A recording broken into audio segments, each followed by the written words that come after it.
La información no descansa y mientras los recortes y el plan Quirós se toman la agenda, Reportea.cl sigue tirando algunos hilos de uno de los casos de corrupción que remecieron al país el año pasado. Se trata del posible uso de la Universidad San Sebastián como caja pagadora de favores políticos y presuntamente como fuente de financiamiento de campañas y actividades políticas.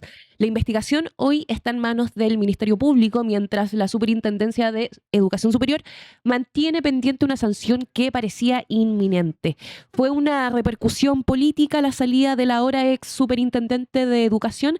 Lo conversamos ahora en Turno AM con Nicolás Sepúlveda. Bienvenido, ¿cómo estás nuevamente? ¿Cómo le va, Nicolás? ¿Cómo están ustedes? Muy buenos días. Muy felices de tenerte nuevamente acá en Turno AM. Hace tiempo no estabas, porque generalmente está ahí en turno en vivo. Más tardecitos, sí. Sí, junto a de las Sebastián y Fernando. Nico, antes de ir al tema, queremos preguntarte por esta idea... Oye, espera, perdón. Antes de ir al tema, estaban recomendando el perfil de Javier Olivares. Sí. La escena de él agarrándose en una radio con el equipo de seguridad de Pulp, ¿no? De Placebo. De Placebo, que había venido a Chile, es imperdible. Es muy bueno. Imperdible, porque parece que es bueno para la camorra el diputado. Ahí hacen un perfil histórico en esa misma nota y recorren distintos episodios donde parece que las cosas terminan a los golpes. Siempre termina en un choque. Termina mal, en un tremendo choque.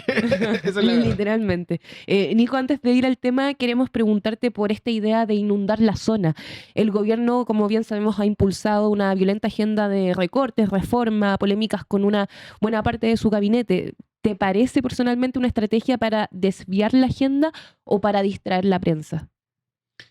Mira, yo no sé, ahí tendría que opinar, porque claro, hay mucha gente que dice, esta es la técnica de Trump, pero también, a mí me parece que mientras no haya pruebas, también a veces las explicaciones son mucho más simples de lo que uno piensa, y muchas veces las cosas tienen que ver, o sea, si pensamos que inundar la zona son los errores de la ministra Lincolao, o poner a una ministra a cargo de seguridad que tiene dificultades bien graves para expresarse, digamos, y que eso sea un tema, eso me da la impresión que no es a propósito, ¿no? Como no es parte de una estrategia, son errores bien feos nomás. Pero un ecosistema mediático saturado, ¿crees que investiga menos?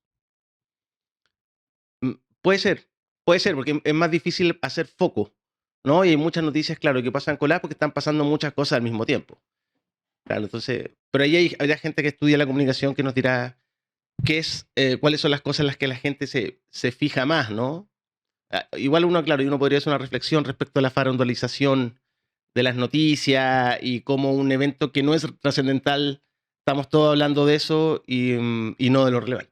Igual dentro de todo también pasó que la farándula pasó a la política. Sí. Entonces los códigos ahí se mezclaron y se han vuelto... Claro, y la farándula siempre fue un poco política, las cosas súper mezcladas también, ¿no? Desde tiempo atrás. Oye, brevemente recapitulando, ¿qué tan grave es lo que afectó la Superintendencia de Educación sobre la Universidad de San Sebastián?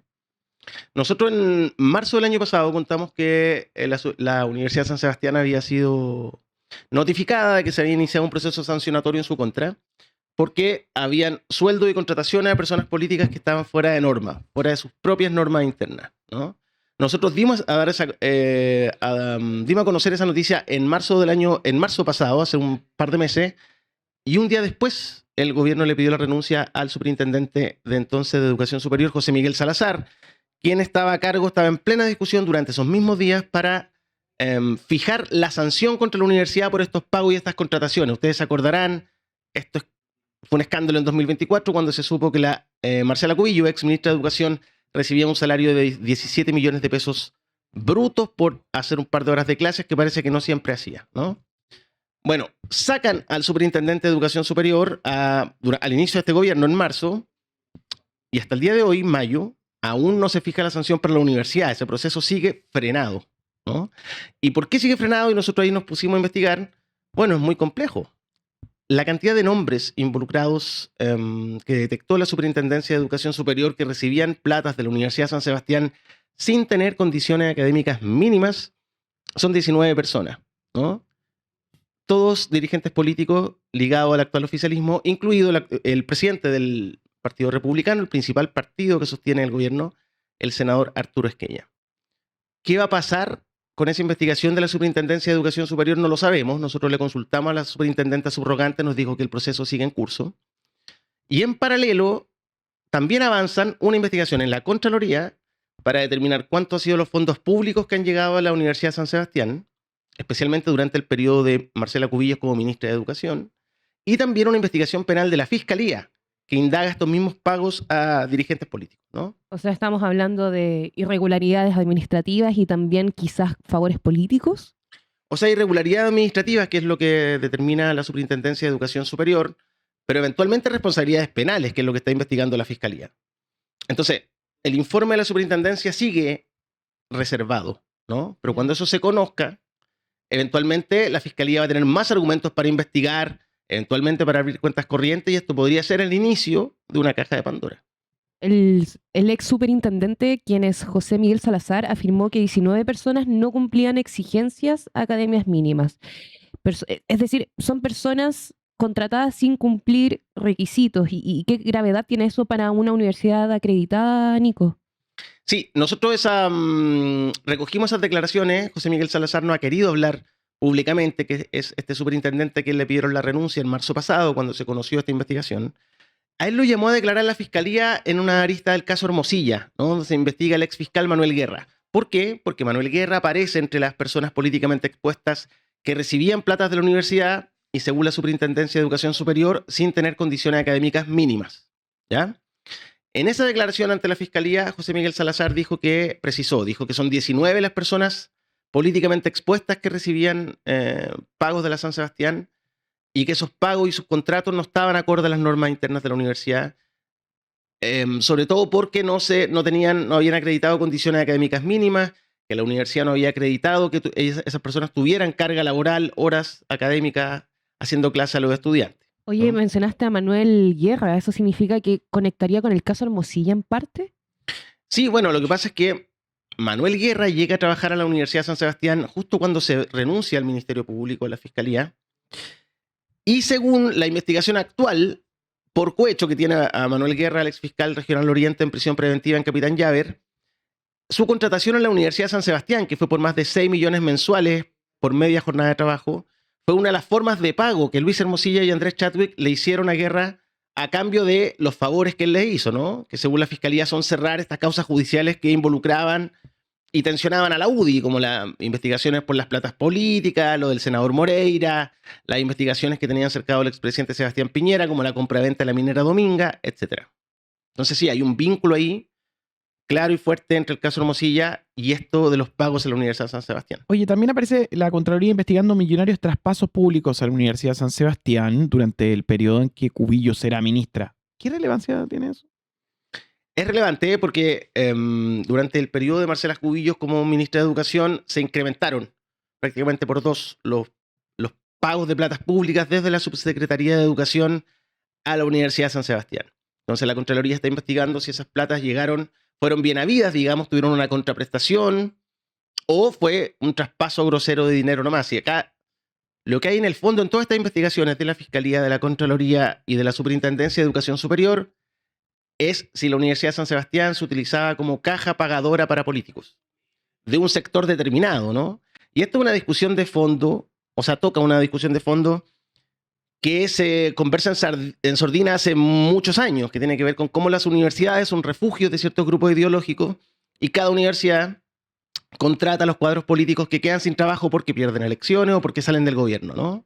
Hay universidades cercanas a la derecha y universidades menos cercanas a la izquierda. En este caso, la Universidad de San Sebastián, fundada por, valga la redundancia, fundadores también de la UDI e históricamente cercana al gremialismo. Oye, creo que con esto comienza a abrirse una discusión sumamente profunda sobre universidades privadas y poder político, porque acá no solamente aparece educación, aparece influencia, redes, financiamiento, circulación de élites también de por medio. Y me gustaría preguntarte qué impacto político podría tener esto para el oficialismo mismo y particularmente para el Partido Republicano. O sea, es que yo les decía que puede ser el inicio de una caja de Pandora, porque eventualmente, sí, ya la Superintendencia de Educación puede aplicar una multa grave, gravísima a la universidad. Eso es una cosa, ¿no? Pero como ya está en marcha también una investigación en el Ministerio Público, una investigación penal, las conclusiones de la Superintendencia pueden saltar a la Fiscalía. Y ahí sí que se complica políticamente la situación del oficialismo y del gobierno eventualmente, ¿no? Porque yo les decía, tenemos confirmado en este informe de 19 personas. El presidente del Partido Republicano, Arturo Esquella, el ex fiscal regional Oriente, Manuel Guerra, y Marcela Cubillos, ex ministra de Educación, todos ellos dice la Superintendencia de Educación Superior, contratados sin tener las condiciones académicas mínimas que requería la propia universidad. Pero además hay otras 16 personas. ¿Quiénes son? No sabemos porque el informe está bajo reserva. Nosotros sí reporteamos con fuentes directivas de la universidad que nos dicen que fueron al menos indagados, ¿ya? No significa que estén en el informe, pero fueron indagados por la superintendencia las contrataciones del exministro del Interior Andrés Chadwick, del exministro del Interior Víctor Pérez, y además del actual alcalde de Ñuñoa y también exministro Sebastián Sichel.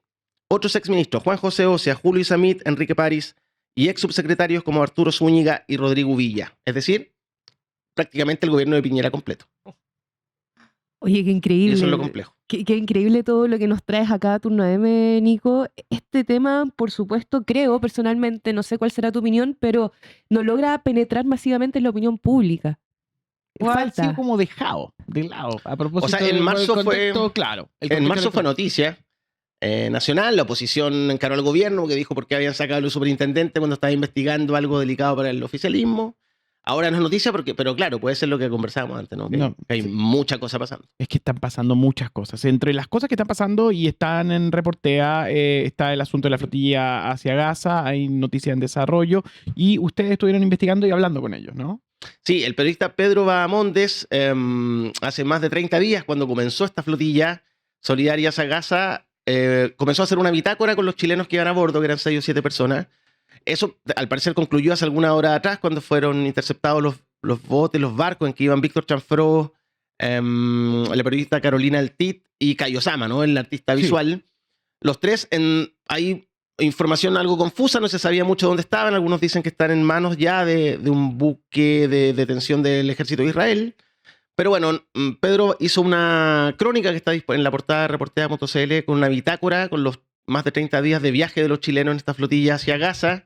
Hay datos muy interesantes. Por ejemplo, cuentan en detalle el entrenamiento que hicieron secreto en Barcelona para enfrentar posibles torturas, por ejemplo. Wow. Cómo se organizaba internamente la flotilla, qué ha pasado históricamente, cómo una de las personas, no les voy a decir quién para que lean el reportaje, de los chilenos que se subió a la flotilla iba con un tatuaje de Hamas en el brazo, y los otros integrantes de la flotilla le dijeron, no puedes subirte con ese tatuaje, si te toma Israel, eso es tortura segura, digamos. Entonces ahí esa persona cuenta cómo en Barcelona tuvo que ir a borrarse el tatuaje. Bueno, hay una serie de antecedentes que hasta ahora no se conocen, muy interesante, y está muy bien escrita además, así que se las recomiendo. Oye, en ese sentido, ¿cómo se entiende jurídicamente que fuerzas israelíes intercepten embarcaciones civiles fuera de sus aguas territoriales? O sea, en términos de norma y del reglamento internacional, no se puede. Pero lo que hemos visto en el actual contexto con el genocidio en Gaza, o lo que hace Israel en el Líbano, o lo que hace el señor Trump en otras partes del mundo, es que en realidad la norma internacional hay países que no la respetan y no pasa nada, ¿no? Y por eso también está en cuestionamiento y muchos critican lo que hace la ONU o todos los organismos internacionales, porque finalmente hay países que simplemente no respetan las normas comunes y al parecer no hay consecuencias con eso.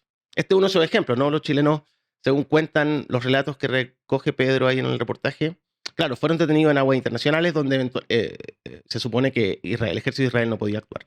Reportea.cl, vamos a seguir monitoreando todos estos temas y por supuesto el placer estar. Nicolás, ¿cómo aportamos a Reportea? Sí, Reportea.cl, nos gusta hacer periodismo de investigación independiente, es difícil en Chile, podemos hacerlo gracias al aporte de nuestros lectores. En Reportea.cl hay banners, ustedes pueden matricularse con un aporte desde los 1.000 pesos hasta mucho más, lo que puedan, ¿no? Y eso nos ayuda a tener más periodistas, a hacer más reportaje, y estamos ya haciendo crece el equipo. Ahora en junio se incorpora como editora Gabriela Pizarro, ella es una periodista que tiene mucha trayectoria, yo trabajé con ella en CIPER, después en The Clinic, y ahora se viene a trabajar con nosotros en Reportea, así que pueden aportar en la página. Va creciendo. Va creciendo el equipo. Sí. Es que es difícil el periodismo independiente. Yo lo digo porque estamos nosotros también en campaña. Y además no hay posibilidad. Es una cosa muy triste. Yo quiero decir esto. De que nosotros podamos hacer un pack con Reportea y poder hacerlo porque ocupamos plataformas distintas. Ustedes hacen periodismo escrito, nosotros hacemos audiovisual y por eso estamos con el botón unirse abajo. Claro. Entonces estas cosas, todo el mundo está tratando de aprender también. Claro, y es difícil financiar todo esto, ¿no? Los costos que tiene un medio son distintos a los del otro y todos vivimos un poco ahí sobre la marcha. Nadie se hace rico haciendo periodismo, pero sí creemos que un servicio público es muy importante, así que hay que apoyar los medios independientes no hay otra forma, ¿no? Al menos nosotros creemos que no hay otra forma. Son las 8 de la mañana con 57 minutos. Muchas gracias, Nicolás. Gracias, que estén bien, chau.